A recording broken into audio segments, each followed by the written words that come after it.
বন্ধুরা, আজকে আমি তোমাদেরকে ড্রাগস রুল এবং ড্রাগস মলিকুলের কথা বলবো।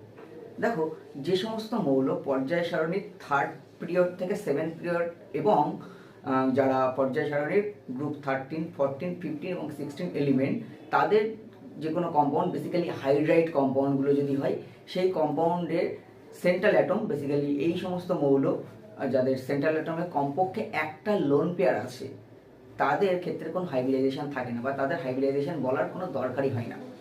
ঠিক আছে, তেমনই একটা মলিকুল হলো PH3 অর্থাৎ ফসফিন। দেখো, ফসফরাস মানে 15 গ্রুপের, ঠিক আছে, 15 নম্বর শ্রেণী থার্ড পিরিয়ডে উপস্থিত, এবং সেই জন্য ফসফরাসের তোমরা দেখতে পাবে এই যে ফসফিন আমি যেটা বললাম, এই ফসফিনের কিন্তু পার্টিকুলার হাইব্রিডাইজেশন বলার দরকার হয় না। কেন কি কারণ, এর বন্ড অ্যাঙ্গেলের উপর একটা এফেক্ট পড়ে। ঠিক আছে, সেটা তোমরা ভেসপার থিওরি থেকেও বলতে পারো। এখন তুমি কমেন্ট করে জানাবে বন্ড অ্যাঙ্গেলটা কত হয় এবং